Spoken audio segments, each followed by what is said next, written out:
Noong 1906, may isla sa Palawan na naging pinakamalaking leprosarium sa mundo.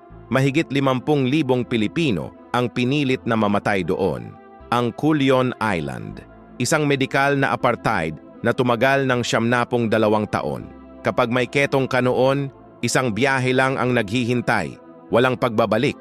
Mga pamilyang pinaghiwalay habang buhay, mga batang inagaw sa kanilang mga magulang, mga asawang hindi na magkikita. Pero hindi doon nagtapos ang kwento. Mga bantay ngayon, ayaw magtrabaho mag-isa sa lumang gusali.